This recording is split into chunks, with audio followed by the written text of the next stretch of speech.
Bueno, para el día de hoy vamos a hablar respecto a lo que es la balanza de pagos y vamos a hacer, bueno, a definir lo que corresponde a lo que es la balanza de pagos y pues reconocer algunos términos utilizados en lo que es la balanza de pagos, ¿vale? Pero para poder hablar de balanza de pagos, indiscutiblemente se hace necesario entender o conocer, bueno, volver a repasar el tema de comercio internacional, ¿cierto? Nosotros hemos, digamos, en estas últimas semanas hemos estado hablando de, digamos, de las diferentes condiciones y particularidades que se dan en ese contexto de globalización. ¿No? Y estuvimos hablando sobre algunos tipos de teorías, ¿no? La teoría del comercio internacional, la teoría del bienestar, entendiendo de que, pues, finalmente, a partir de ese contexto de comercio, eh, pues, se genera una condición que de una u otra manera provoca o facilita o se convierte en un potencializador para el desarrollo de las naciones, ¿sí? Desde desarrollo, o sea, desde el desarrollo económico, ¿no? Entiendo. Y a partir de ese contexto, de ese desarrollo económico, pues se comienzan a dar otras configuraciones derivadas de ese mismo desarrollo. Desarrollo social, la incorporación de nuevas políticas, de evolucionar en esos contextos para facilitar esos aspectos de desarrollo, de desarrollo y comercio internacional. Además de las políticas, también estaban las perspectivas jurídicas para precisamente darle un respaldo o una seguridad a las operaciones que se realizan entre los diferentes países y detrás de esto pues también se incorporan otros elementos como son desarrollos tecnológicos, desarrollo social, inclusive el grado de injerencia que este tipo de actividades económicas tienen también en el desarrollo eh, académico, ¿no? De formación y de implementación de nuevas formas de pensar, la interculturalidad, bueno, una serie de beneficios que de una u otra manera lo que pretenden es eso, ¿no? Lograr que la, la, todos los que hagan parte o todos los que intervienen de forma activa en ese proceso de desarrollo económico, pues tengan aspectos positivos para generar y potencializar precisamente esos contextos de lo que hablábamos de la teoría del bienestar. También recordamos aquellos aspectos de de esas condiciones diferenciales entre regiones y por qué algunos aspectos de carácter natural ayudaban a potencializar esas ventajas comparativas, esas ventajas competitivas. ¿Mm? Y aquellos recursos naturales que de una u otra manera se pueden explotar y por qué de una u otra manera a, partir, a partir de de ese contexto, pues se comienzan a dar también esos elementos de comercio, ¿no? De poder entregar bienes y productos y servicios que de una u otra manera en otros países pues no se tienen, que no los tienen y que logran satisfacer, bueno, esa serie de necesidades que se pueden dar, ¿cierto? A partir de esos contextos y de esos elementos, pues también hemos hablado sobre las razones por las cuales también los países hacen parte de esos bloques económicos o esos acuerdos multilaterales o acuerdos comerciales que de una u otra manera lo que buscan es poder potencializar esas posibilidades que tiene cada país, ¿no? Hablábamos de cómo esas ventajas naturales y esas ventajas adquiridas de una u otra manera también tenían una serie de relaciones simbióticas, por decirlo de alguna manera, en el sentido de que ayudaba a potencializar las otras, ¿no? Y que los países que hacían parte de este contexto o que se incorporaban en ese contexto del comercio internacional, pues de una u otra manera se especializaban y al momento de especializarse, pues lograban comenzar a tener ventajas en los costos de producción, ¿sí? En el sentido de que pues tomaban, adquirían o incorporaban, desarrollaban, aplicaban tecnologías, procesos de innovación acompañados con esas tecnologías, por lo tanto, comenzaban a generar esas ventajas comparativas en relación a otros países y comenzaban a especializarse y a ser, digamos, competitivos en el comercio internacional y en ese proceso mismo de globalización. ¿Mm? Siempre decimos y colocamos como ejemplo el ejercicio de China, ¿no? Como un eje, como un referente en todos esos alimentos, ¿no? En esas ventajas naturales, en esas ventajas adquiridas, en esas ventajas competitivas, en esas ventajas competitivas en relación a esos ejercicios de apertura económica y de establecimiento, pues, de diferentes, digamos, dinámicas que se van dando dentro de ese circuito, dentro de ese contexto de globalización y de comercio internacional, ¿cierto? Eh, y bueno, digamos que todo lo que he dicho en relación a lo que está apareciendo en pantalla, ¿no? Todos esos aspectos que de una u otra manera hacen que que las naciones, que las regiones, pues tengan eh, esas valores diferenciales con relación a otros, ¿cierto? Y que de una u otra manera al sumar toda esa serie de ventajas y demás aspectos, pues los comienza a colocar en una condición muy particular, entregando aspectos de bienestar para sus conciudadanos, ¿no? Finalmente, desde la teoría del comercio internacional, desde la teoría del comercio internacional, pues se pretende generar que esas actividades comerciales pues generen un estado y una condición de bienestar pues a las personas que hacen parte de esa región o tanto de los que están exportando en el sentido de que pues van a generar una serie de ingresos eh, que van a generar un valor incremento en la calidad de vida y para el país receptor que recibe pues estos productos o estos servicios, pues también en el sentido de que van a poder suplir una serie de necesidades y satisfacer unas demandas que están allí puestas y que por razones de competitividad o por esas mismas ventajas que hemos hablado, ¿cierto? Competitivas, comparativas, naturales o adquiridas, de una u otra manera, pues no los pueden, digamos, sustentar desde su mismo territorio. ¿No? Aquí hemos hablado de diferentes tipos de ventajas y digamos que para poder llegar al tema para ir hilando los diferentes aspectos, pues entramos con un nuevo concepto que es la ventaja absoluta. Un nuevo concepto en esta clase, no porque sea un concepto nuevo dentro de lo que es el contexto macroeconómico de las naciones y pues de comercio internacional tampoco. La ventaja absoluta surge por allá, hemos hablado de Adam Smith, por lo tanto es un concepto que surge con su libro, ¿no? La riqueza de las naciones.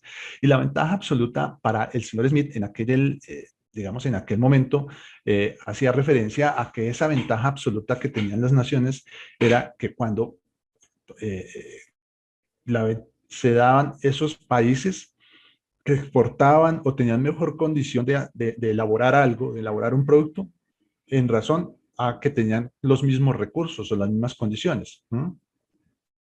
Y eso, de una u otra manera, los colocaba en esa condición de ventaja absoluta.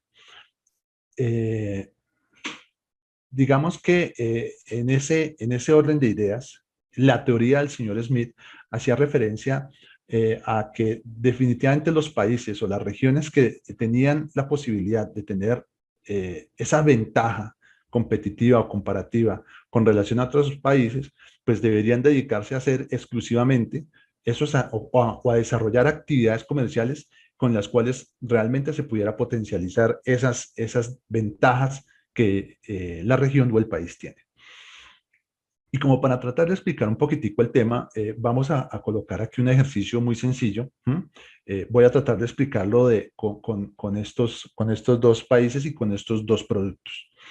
Entonces, vamos a hacer cuenta que en el mundo no existen nada más sino dos países, Alemania y Portugal.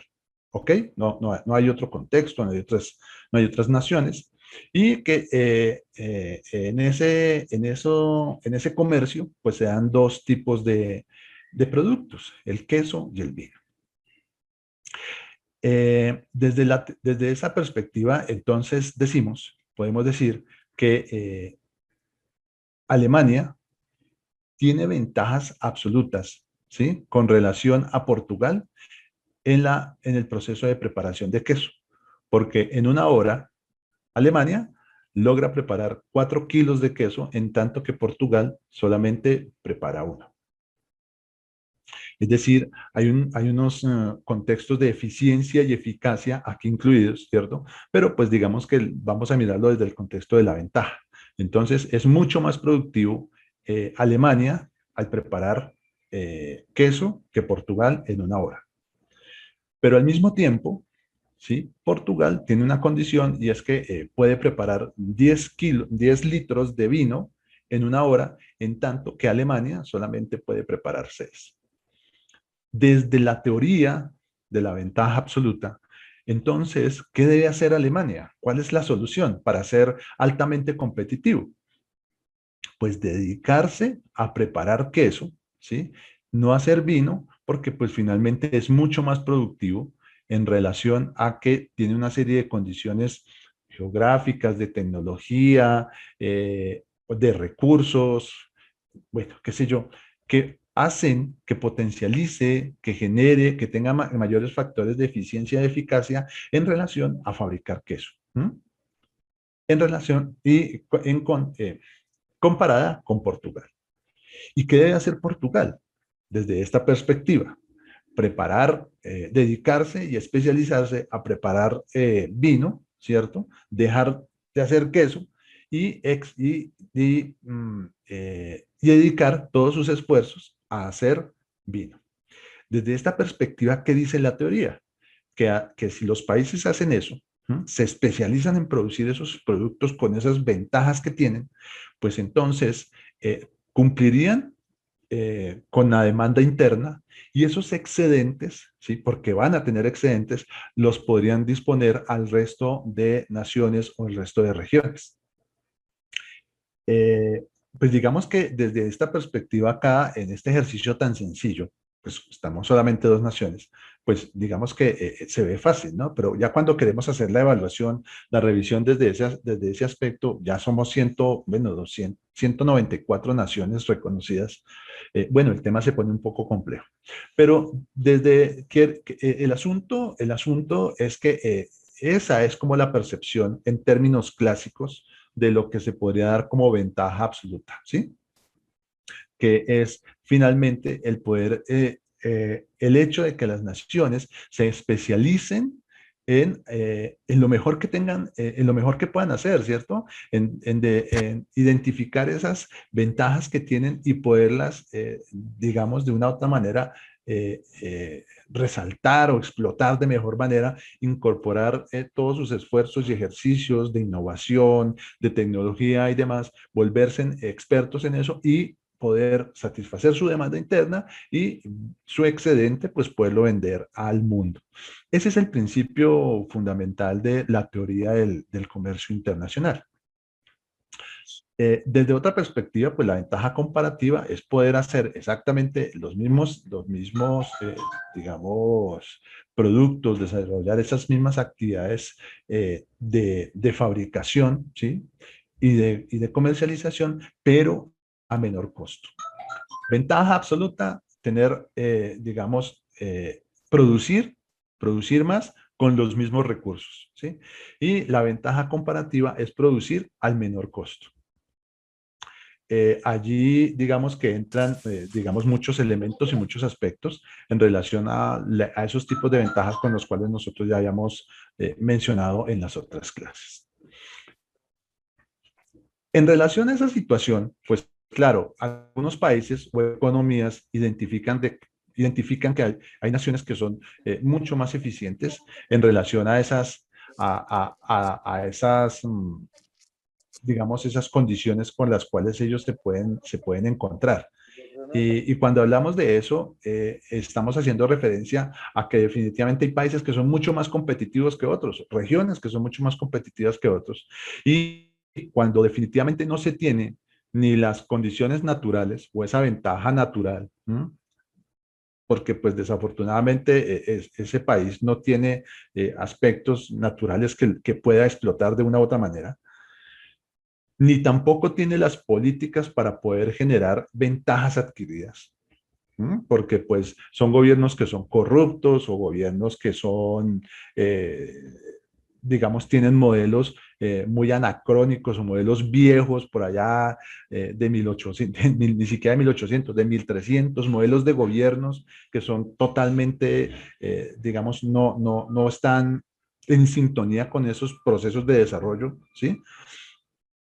O porque definitivamente, bueno, no están en ese contexto, ¿sí? Independientemente de cuáles sean las razones y demás, no están en ese contexto, entonces comienzan a generar políticas proteccionistas. Proteccionistas, pues, para cuidar, digamos, las actividades de industria o comerciales internas, entonces comienzan a generar medidas proteccionistas. En este informe que nos entrega el Banco Mundial en el 2017, hicieron una validación de cómo era el comportamiento de los países y las tasas de crecimiento en relación a esas medidas proteccionistas y los países que eran menos proteccionistas, ¿sí? Y se encuentra lo siguiente, que los países que están al lado izquierdo del gráfico son países que son altamente proteccionistas desde el contexto de la importación de productos, ¿vale? Y a la derecha encontramos los países que son menos o que tienen menos medidas restrictivas para sus procesos de importación y de comercio internacional. Entonces, si miramos acá, digamos, la forma en que hay algunos países, Bangladesh, Tanzania, Nigeria, son países que son, entre otras, pobres, ¿sí? Y tienen unas altas, digamos, medidas de carácter proteccionista. Entre más alta, en nuestra gráfica izquierda, sea la gráfica, más políticas y restricciones se tienen en relación a ese comercio internacional. Y si miramos los países de la derecha, la gráfica nos muestra, entre más baja sea la gráfica, pues menor son las medidas restrictivas.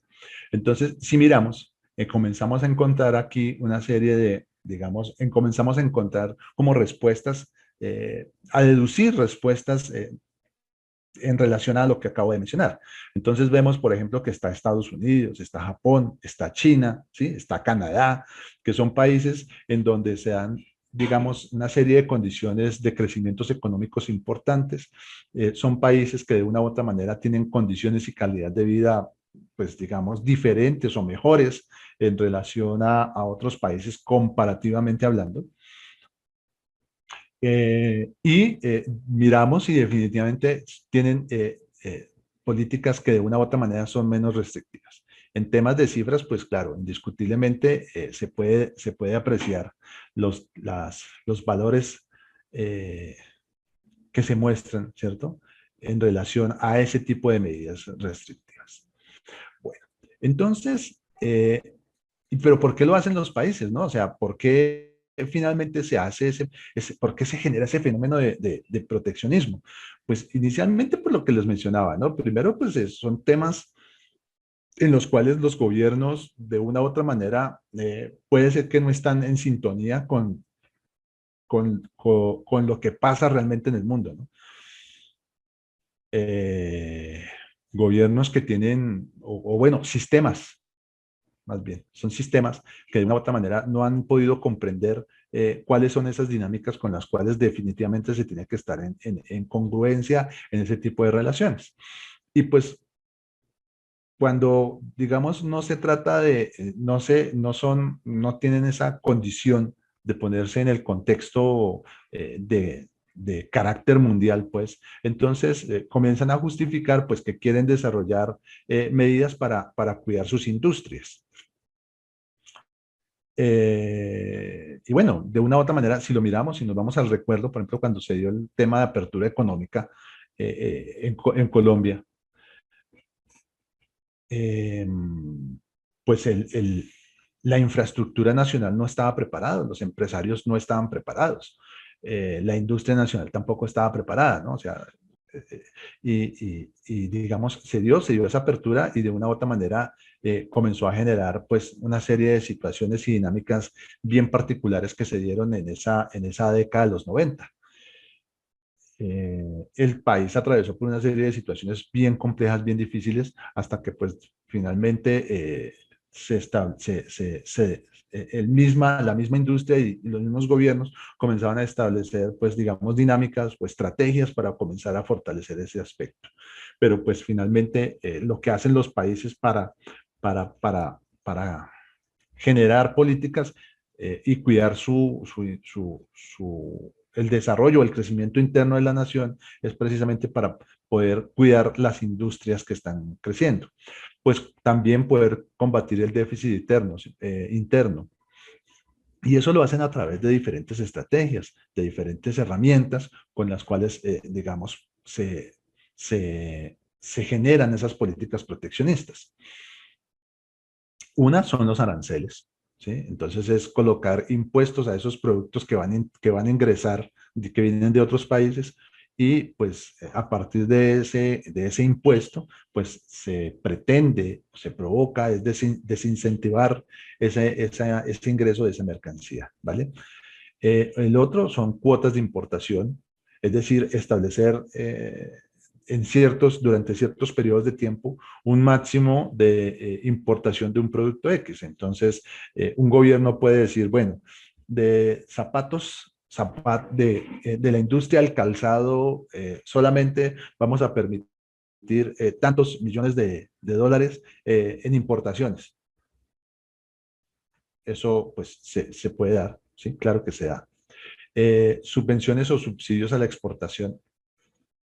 En eso es muy fuerte Estados Unidos, ¿no? Si bien es cierto, si miramos en las gráficas, Estados Unidos tiene una serie de medidas, digamos, de carácter no proteccionista, o sea, para sus importaciones, ¿sí? Definitivamente, si mal no estoy, es uno de los países que más subsidios tiene a sus productores agrícolas, ¿no? En relación a que, pues finalmente, lo que pretende es lograr esa exportación de productos, ¿no? Si miramos, no sé si alguno de ustedes tenga algún ejemplo, yo tengo el ejemplo del maíz.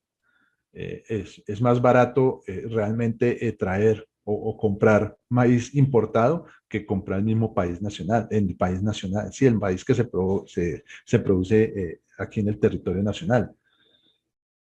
Eh, y de una u otra manera, pues yo no sé finalmente cómo logran vender ese maíz, ¿no? O sea, pues por las temporadas o por, no sé, sí, por razones de temporadas. Pero finalmente, si ustedes miran, Estados Unidos es uno de los países que más subsidios tiene a sus productos agrícolas. Gloria Reyes nos dice que el algodón. Ok, perfecto, también el algodón, sí. Estados Unidos es uno de los grandes productores también, creo que de algodón. No sé si es que te estás refiriendo a eso, o no sé si, sí, entonces Sí, allí, profesor, sí, profesor. ok, Es tanto que el algodón en Colombia ya no se cultiva porque es más barato traerlo de Estados Unidos. ok, sí, perfecto. Sí, porque yo sabía que se tenían unas extensiones en la costa norte, pero creo que eso ya lo cambiaron, ¿no? Eso ya, esas extensiones que habían allá, las cambiaron porque ya no. Creo que ahora están es con palma, si mal no estoy. No sé si alguien me corrige, pero creo que esas extensiones ya están con palma. Aquí nos dicen que el arroz también, el arroz, es cierto. Nosotros comemos arroz ecuatoriano, si mal no estoy también. Entonces, ahí hay un tema bien particular, ¿no? Entonces, son cosas que hay que comenzar a replantear, son políticas y bueno, y esa es la dinámica, ¿no? Esa es la dinámica del comercio internacional. Tendremos que ver si realmente es que nos tendremos que volver y especializarnos en café y banano, no sé, Gloria. Sí que tengamos que hacer ahí para especializarnos y poder, digamos, competir de manera internacional. Profesor, yo aquí tengo un invento que yo creo que vamos a ver, que Dios quiera y nos vaya bien. La miel natural, quiero pero empacarla para venderla en los hoteles en Aruba, en Bonaire y en Curazao, pero en sachet, Sí, pequeñita, como la comemos nosotros con el con el pollo broster, ¿verdad? Porque sí, allá ellos me han dicho, en algunos hoteles ya me han dicho, es que yo tengo 20 años de trabajar con las islas, entonces en algunos hoteles ya me han dicho y para no desperdiciarla la quieren en esa presentación y nadie la está llevando allá. Entonces eso es lo que quiero hacer, envasarla en unos sachets. Y por lo menos aquí en La Guajira y en los Montes de María se da mucha miel. Aquí en La sí. Guajira la cultivan los guayú, sería una forma de aportar al desarrollo de ellos. Y en los Montes de María los reinsertados, yo tienen cantidad de miel y se da de color de las cosechas de las flores en temporada. Es una de las cosas que yo pienso hacer ahora mismo con eso. Ok, pero ¿miel de abeja o miel derivada de la No, no, panela? miel natural, no Ok, sirope, no, miel ok, natural. ok, pues interesante. Bueno, siempre Gloria tiene un aporte importante para esta clase. Muchas gracias. Y digamos que otros aspectos de protección pues son medidas no arancelarias, ¿cierto? A ver qué más nos dicen por acá. En el departamento del Tolima se produce algodón, nos dice Diego. Ok, eh, no sé si de pronto, no sé, bueno, qué tan grande, ¿no? Qué tan grandes son ya las extensiones y demás. Porque pues, bueno, digo, listo, sigamos. Digamos que desde esa perspectiva, de lo que es el tema de entender la globalización, de entender por qué eh, eh, Nelson dice, mientras que en los años 70 se llegaron a sembrar alrededor de 300.000 hectáreas, este año solo se sembraron 9.000. Ok, eso dice mucho, ¿no? Entonces, pero finalmente de alguna u otra manera algo se tiene que estar reemplazando o esos terrenos estarán baldíos. Yo no creo que estén baldíos. Yo creo que pues ahorita pues creo que el tema es la palma, si no estoy mal. Bueno, entonces digamos que para seguir dando como sustento e ir finalizando y poder llegar a nuestro tema de clase de hoy, ¿sí? Porque aquí lo que hice fue un resumen de comercio internacional para poder llegar, hacer un recordelis para poder llegar a lo que necesitamos llegar, al tema de balanza. ¿No? Entonces, vamos a mirar el siguiente video. ¿Vale? Entonces, una vez entendido cómo de una u otra manera todas esas, digamos, dinámicas, situaciones, ejercicios de comercio y demás, pues comienzan a afectar a las diferentes naciones, pues naturalmente entonces deriva de esa actividad comercial lo que se denomina la balanza de pagos. Y pues realmente lo que se puede denominar como balanza de pagos, ¿sí? Es, es una contabilización de los ingresos y egresos que se dan en moneda extranjera. Palabras más, palabras menos. ¿Sí? Eh, la definición que tenemos en la primera, aquí arriba, pues es la definición que nos da el Banco de la República, en el cual es un registro estadístico que resume, bueno, las operaciones y transacciones. Esas balanzas de pagos o esas actividades o esos, digamos, procesos o procedimientos, tareas que se deben llevar, que deben llevar los gobiernos en sus registros contables nacionales, están normados pues por instituciones internacionales. Eso tampoco es que sea al libre albedrío de cada nación hacer la contabilización como a su buen deseo, ¿no? Hay una serie de normativas establecidas pues por entidades internacionales, pues está el Fondo Monetario Internacional, el Banco Mundial, bueno, y otras organizaciones que apoyan, derivadas de las naciones, de la Organización de las Naciones Unidas, que apoyan e orientan cómo deben ser esa serie de normativas para esa serie de contabilizaciones. Desde esa perspectiva, digamos que la balanza de pago tiene tres cuentas fundamentales o tres aspectos fundamentales, tres segmentos que se denominan la cuenta corriente, la cuenta de capital y la cuenta de reservas. En el tema que nos compete de lo que es importación y exportación, pues son, digamos, subcategorías de la cuenta corriente, ¿no? En donde, pues de una u otra manera, digamos, se dan o se hacen esa serie de, mm, digamos, registros o donde digamos, se identifican ese tipo de operaciones, tanto de importación como de exportación, ¿sí? Hay otra serie de operaciones, claro que sí, la balanza de servicios, la balanza de transferencia, la balanza comercial que hace referencia a esa importación y exportación, y demás. En las cuentas de capital, pues están el tema de los créditos que, no solamente los créditos internos que se dan en la nación o en el territorio, sino también esos créditos que de una u otra manera organizaciones o empresas toman en entidades externas, los mismos créditos que toma el banco, perdóname, la nación con bancos extranjeros, demás. Y bueno, y todo el tema del mercado cambiario y demás dinámicas que se dan en esa relación de esa balanza de pagos. Eh, y cuando habla de esa balanza de pago, pues y se habla del mercado de divisas, ¿sí? Y pues dentro de ese contexto, palabras más o palabras menos, cuando hablamos de divisas, son ese dinero, de ese dinero que está en el país, pero que corresponde a otras nacionalidades, ¿sí?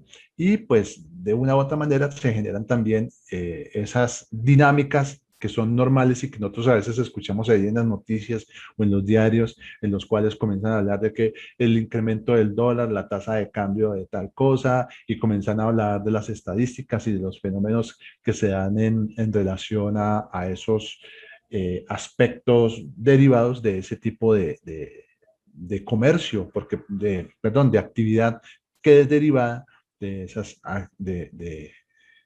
de ese mercado cambiario, ¿no? Y pues de lo que se habla cuando hablamos de ese mercado de divisas es finalmente esa fuerza o esa relación que tiene una moneda en relación a la otra, ¿sí? Como hablamos, uy, caramba, mire, está subiendo el dólar, ese tema nos pone en una condición, bla, y demás, pero pues como en todo mercado, siempre hay unos ganadores y hay unos perdedores. Cuando esas actividades o esas dinámicas que se dan en esos cambios de moneda y en esas depreciaciones, cuando hablamos de depreciación, es como una moneda pierde fuerza o peso frente a otra moneda rival, ¿sí? Eh, pues siempre pues se hace referencia a que en el caso de Colombia, cuando ocurren esas dinámicas, pues los que ganan ahí son los exportadores. En el sentido de que pues el dólar, pues al momento en que tienen que les van a pagar, pues pagan en esa moneda y pues digamos que además de ganar o generar utilidades por la actividad como tal, pues también van a generar una serie de incrementos en relación a esa banda cambiaria con la que se está dando esa dinámica. En ese sentido, digamos que he querido traer este reporte de una u otra manera que nos dan a corte del año 2019, si ustedes se fijan. Y si miramos cómo en esos, digamos, 20 años, ¿sí? Eh, y si revisamos cómo empezó el precio del dólar para esa época, en el año 99, estaba casi sobre los 1.500, más o menos 1.500 pesos. Y pues a lo que está ocurriendo, pues hoy en día, pues obviamente esto nos está mostrando al 2019, donde finalmente nos muestra que está a 3.400 pesos. Hoy en día, pues el dólar ya casi está llegando para los 3.800 pesos. Y en este informe, en este reporte, pues como podemos identificar como los diferentes hitos o momentos más importantes en el desarrollo de esas dinámicas del precio del dólar. ¿Mm? Entonces, se los dejo ahí para que ustedes le echen la leidita, lo miren, lo revisen y de pronto si quieren hacer alguna investigación al respecto o enriquecerla, pues lo hagan ahí de manera voluntaria, ¿vale? Pero entonces quería mostrarles cómo ha sido esa dinámica, ¿no? Y cuáles han sido esos momentos o esos hitos más importantes en el desarrollo de ese mercado cambiario, ¿no? Como algunas serie de situaciones no solamente de fenómenos internos, ¿cierto?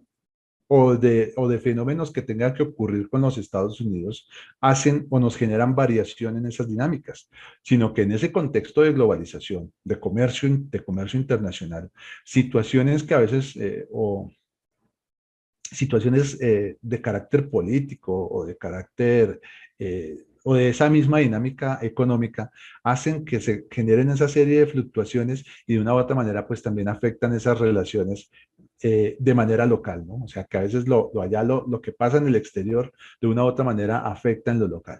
Entonces ahí les dejo para que le echen una revisadita, lo lean y pues traten de comprender también esa serie de dinámicas. En ese orden de ideas, pues les quiero colocar otro video.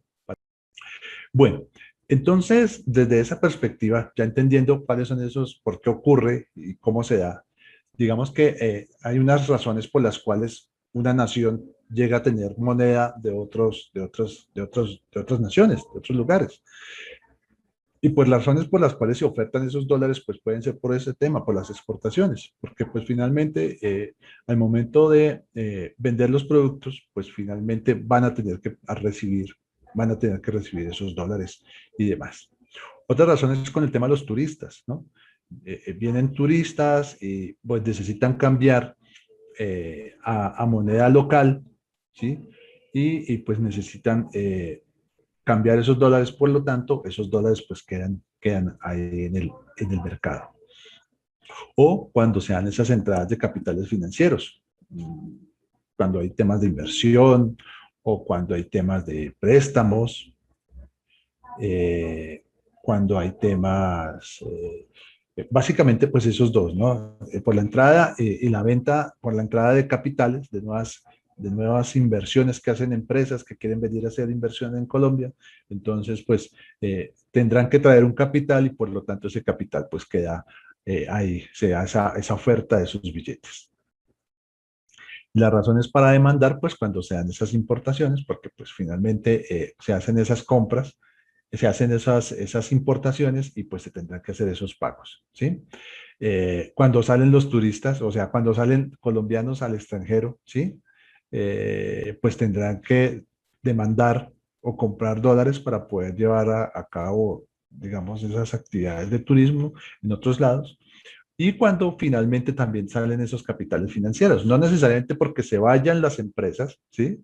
Sino porque de una u otra manera tienen que hacer el retorno de utilidades a sus países de origen. Entonces hay salida de esos capitales, ¿no?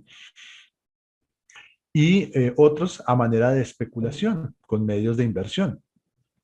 Hay gente que se dedica, en vez de decir, bueno, voy a abrir un CDT o voy a guardar mi plata en una cuenta de ahorro, entonces deciden comprar cuando el precio está bajo y comenzar a generar, digamos, a través de ese proceso de incremento en los precios de mercado, pues venderlos cuando sean esas posibilidades.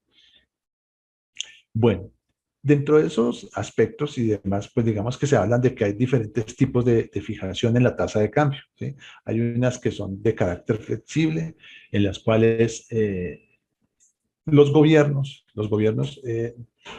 digamos que mantienen esas dinámicas que se dan entre oferta y demanda y pues no intervienen en el mercado. El mercado digamos, dejan que el mercado trabaje o se desarrolle libremente, ¿no?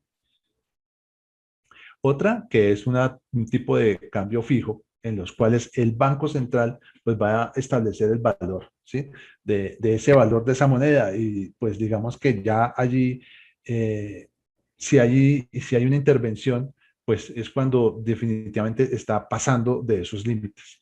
Y otros que son fijos o mixtos en los cuales el Banco Central mantiene unas dinámicas eh,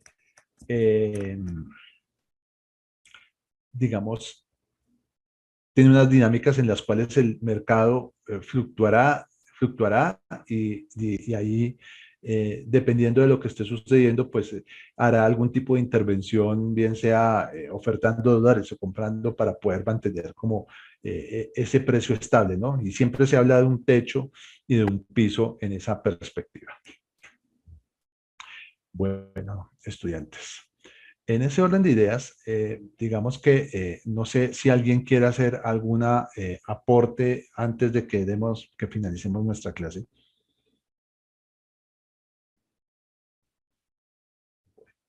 Ok, perfecto.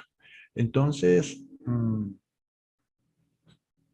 definitivamente cuando estamos hablando de comercio internacional, pues hablamos de que allí hay un intercambio, no solamente de bienes y capitales, sino también de diferentes situaciones, diferentes aspectos que hacen enriquecer ese proceso y ese proceso de globalización. Nelson, te escuchamos.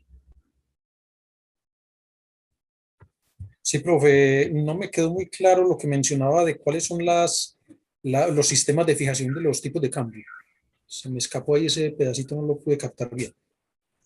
Ok, pues digamos que existen como tres dinámicas, ¿no? En las cuales los gobiernos porque finalmente cada gobierno trata de mantener, eh, eh, trata de establecer estrategias para estabilizar esas dinámicas que se dan en ese mercado. ¿M? Entonces, dependiendo de la flexibilidad que tenga el gobierno, pues está el Banco Central, todos los gobiernos tienen el Banco Central, eh, y ese banco se encarga de mantener esas dinámicas. Algunos son dependiendo de las políticas que tenga ese gobierno, pues tendrá políticas que serán más laxas y demás, y dejarán que el comercio fluya y se den ciertos aspectos en relación a esos, a esa pelea o esa lucha entre devaluación y recuperación, entre moneda y moneda. Pero de pronto hablaba usted de los techos, pues yo tengo entendido y leí ahí en la gráfica que Colombia desde el 2008 creo que eliminó esa es la banda cambiaria. La banda cambiaria, así Eso, y es. Colombia eliminó la banda cambiaria, entonces sigue habiendo esa regulación, ¿no? ¿Cómo la hace? Hay países que la tienen, hay países que la tienen, ¿sí? Como Ah, estrategia. todavía hay, exacto, todavía, pero Colombia no la tiene. Entonces, ¿cómo No, la, o es lo que llaman el juego de que, por ejemplo, el Banco Central o retiene los dólares o si hay mucho flujo y va liberando dólares cuando ve que está poquito? Es como así ese es, el juego que está haciendo. así es, así es, Ah, así es. correcto. Sí, porque si no lo hacen de esa manera, créame que ahorita ya estaríamos pagando 5.000 pesos, ¿cierto? Y pues finalmente, como se los digo, es un mercado y como mercado siempre hay ganadores y hay perdedores, ¿sí? Habrá. Ahí los beneficiados, cuando hay esos incrementos así inmensos, los beneficiados son los exportadores. Pero pues finalmente también hay ciertas industrias que de una u otra manera pues también dependen de que ese dólar también se mantenga en temas eh, pues no que existan esos crecimientos y esas diferencias tan enormes, porque pues finalmente también eso empobrece, eso también afecta también temas de inversión en el país y también genera temas de especulación también en el tema de consumo interno. Entonces, el Banco Central también comienza a generar como esa estrategia de poder tratar de estabilizar de cierta manera ese mercado. Bueno, sigamos. Y pues bueno, digamos que lo interesante o lo importante es que los países para que puedan, digamos, vincularse en ese proceso, pues tienen que desarrollar políticas, estrategias que estén orientadas finalmente a poder participar activamente en esos procesos productivos y poderse poner en sintonía o ponerse en sintonía con ese tema del mercado internacional, de establecer políticas que realmente favorezcan el desarrollo de su población y de ese mismo país. Tenemos ejemplos claros a partir de la década de finales de los 70, 80, 90 y hoy en día, pues países que han hecho el ejercicio muy juiciosos, que para esa época estaban considerados como países pobres o en etapa de desarrollo y que hoy en día son potencias mundiales y que de una u otra manera, pues han demostrado que desde la perspectiva macroeconómica, desarrollar, incorporar, o ponerse en sintonía con esa dinámica de carácter mundial, pues favorece los elementos para poder generar ese crecimiento que tanto esperan las naciones.